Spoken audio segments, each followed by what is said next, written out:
शांति काल के अंतिम समय तक भी परम पूज्य गुरुदेव का साक्षात दर्शन सशरीर होगा, हो सकता है, बशर्ते यदि हम लोग उसी स्तर से अपने आप को तैयार करें। शिकवा शिकायत से भरे रहेंगे, वाद विवाद में भरे रहेंगे, ये प्राचीन परंपरा चलती चली आ रही है कि पुण्य पुंज बिनु मिल ही नहीं सकता। हम लोगों से जो कहीं कुछ भूल हो रही है, कुछ गलतियां हो रही है, यदि इसमें हम सभी लोग आमूल परिवर्तन करके सुधार लेते हैं, मुझे विश्वास है परम शांति काल का अंत होते होते जब इस मार्ग का हम सभी लोग स्वर्ण जयंती मना रहे होंगे, उस समय हम सभी लोगों को दर्शन सुलभ हो सके।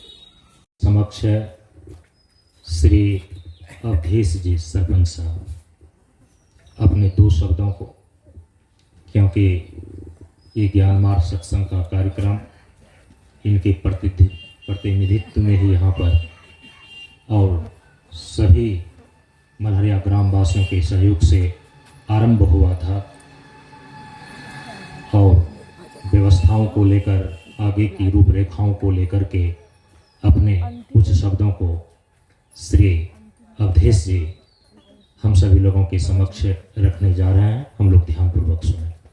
सदगुरु महाराज की जय, प्रशांत गुरु बाबा की जय, प्रशांत जीवन दर्शनम, प्रशांत जीवन दर्शनम। मंच पर उपस्थित मेरे पूज्य बाबा जो सूक्ष्म रूप में उपस्थित हैं और साथ ही हमारे प्रवक्ता के रूप में बाबा संजय संजीवनी जी और सब मंच से आए हुए भक्तजन, श्रद्धालु एवं माताएं बहनें, आज 2 दिवसीय कार्यक्रम का अंतिम रूप है। हम सभी बाबा के सानिध्य में भजन कीर्तन सत्संग नित्य दिन ब्रह्म बेला में करते आते हैं और करते रहेंगे जब तक हमारी जीवन चर्चा चलेगी, सांसें चलेगी, हम लोग उसमें रमते रहेंगे और करते रहेंगे। यह 2 दिवसीय जो सत्संग का कार्यक्रम है, बाबा जी के मुखारबिंद से जो भी हम लोग अमृत पान कर रहे हैं उसका हम लोग लाभ लें और अधिक से अधिक आने का प्रयास करें और हम उससे जुड़ने का भी प्रयास करें। साथ ही हम लोगों की मानसा थी कि हम 10 साल पूर्व जो सत्संग करवाए थे वह 7 दिवसीय सत्संग था, हम लोगों की मानसा के अनुरूप नहीं हो सका किसी कारणवश, लेकिन समय आने पर मैं यह भी पूरा कर दूंगा और मैं इतना ही कहकर मैं अपना स्थान ग्रहण करता हूँ। बोलिए प्रेम से श्री सदगुरु महाराज जी की जय।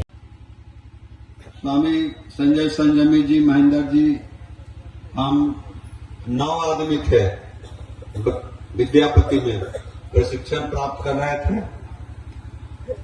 तो बाबा ने कहा, बच्चा हमको पूरी दुनिया को नहीं बनाना, मुझे 90 करोड़ जनता को नहीं बनाना, 90,000 को नहीं बनाना है, 90 लाख को नहीं बनाना है, 90-100 को नहीं बनाना है, 90 को नहीं बनाना है, बस सिर्फ यही 9 आदमी बन जाए तो बेड़ा पार हो जाएगा। तो हम तो कहते हैं कि कोई बने चाहे नहीं बने, हमारा गुरु भाई संजय संजमी जी जिस प्रकार से आगे बढ़ रहे हैं, हम लोग उनको साथ दे रहे हैं। जो जिस स्थिति में है वही उनका साथ दीजिए। हमारे बरारी में दिव्य जी थे तो बाबा पर बाबा का आरती, बाबा का चालीसा लिखे और बहुत अच्छा उनका आरती है बाबा का। तो इस तरह से जो जैसा है वैसा सहयोग दें। आगे बढ़ रहे हैं हमारे संजय संजमी जी, अभी कुंभ में गए थे, रोज का वीडियो हम लोग देखते थे इनका कुंभ का।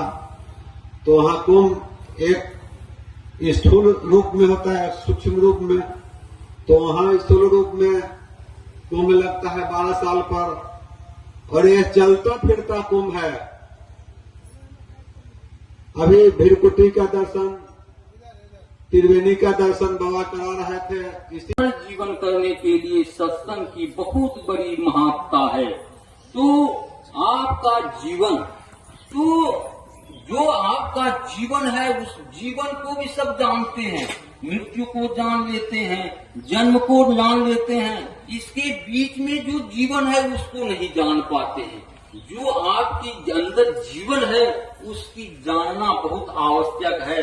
वह जानने के लिए आपको साधना करना पड़ेगा, जिससे आपका जीवन है, जो आप हैं उसको जानिए।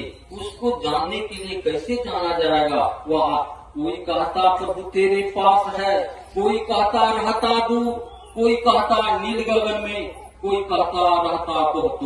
तो आपके अंदर परमात्मा का वास है, क्योंकि वो अंश जो आत्मा है आपके अंदर, उसकी अनुभूति हो जाए। जीवन को वही जानना है कि हम हैं कौन, हम कहाँ से आए हैं, हमारा क्या कर्म है, हमें क्या करना है।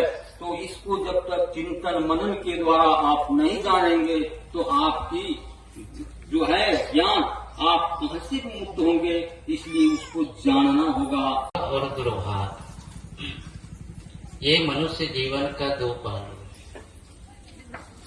सौभाग्य उसी को कहा जाता है जब व्यक्ति अपने आप की ओर लौटने का प्रयास करे, और दुर्भाग्य उसको कहते हैं जो अपने से बहुत दूर जाने का प्रयास करे। आप कह सकते हैं कि अपने आप की ओर। तो ज्ञान में हमें ये बताया गया है, सिखाया गया है कि ज्ञान के द्वारा व्यक्ति पहले विचार करते। सदगुरु कबीर साहब एक पंक्ति में बताए, करहूं विचार जो सब दुख जाए, परिहरि झूठा केर सगाई।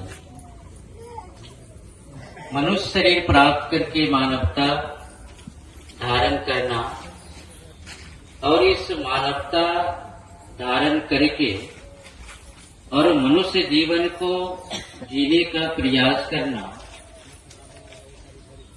इसी के लिए हम सभी लोगों को ये सुंदर मानव तन मिला। केवल और केवल गुरुजनों के सानिध्य में, सत्संग के सानिध्य में ही हमारी बुद्धि में वह विवेक प्रतिष्ठित हो पाता है। इसलिए जीवन में सत्संग की परम आवश्यकता होती है, और इस सत्संग के माध्यम से पुनः पुनः जीवन के प्रति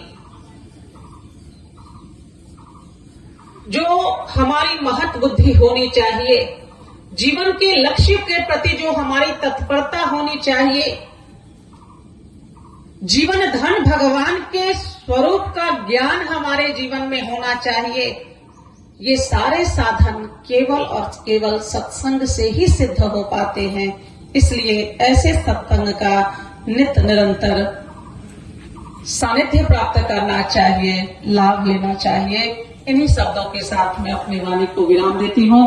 श्री सद्गुरुदेव बाबा के चरणों में नमन करते हुए आप सबको मेरा नमो नारायण। सूक्ष्म शरीर दिमाग से भोग को दूर कर लेता है। यहाँ भोग का तात्पर्य है संसार के विषय कामना के उत्पाद से। संसार की विषय की कामना तो रहेगी, अच्छी कामना भी तो हो सकती है ना, शुभ कामना भी तो हो सकती है ना। हम सबको बधाई देते हैं, मंगल भावना करते हैं, शुभ कामना करते हैं। अभी रंगोत्सव होली का शुभ कामना की हम लोग। कामना तो शुभ भी हो सकती है ना, लेकिन जब संसार की कामनाएं आपके दिमाग में उत्पात मचाने लगती है तो वो आपको शांति से नहीं जीने देती। इसीलिए भोग की वे कुत्सित कामनाएं जो आपके जीवन को बेचैन करती है, आपके जीवन को पागल बनाए रखती है, ऐसे कुत्सित कामनाओं से अपने आप को दूर करना, इसको बोलता है भोग रहित करना। समझ रहे इस चीज को? और जो अपने सूक्ष्म शरीर दिमाग को सूक्ष्म शरीर के मल जो भोग है इससे रहित कर लिया ना, इसी का नाम है मानसिक शांति। स्थूल शरीर को रोग रहित कर लेना, इसी का नाम है स्थूल शरीर का स्वास्थ्य सुख। और सूक्ष्म शरीर को भोग रहित कर लेना, मन रहित कर लेना, इसी का नाम है मानसिक शांति। जो अपने विचारों में, अपने अंतःकरण में संसार की कुत्सित भोग वासनाओं को जितना ही कम करता है, छीन करता है, दूर करता है, वो व्यक्ति अपने जीवन में उतना ही मानसिक शांति का अनुभव करता है।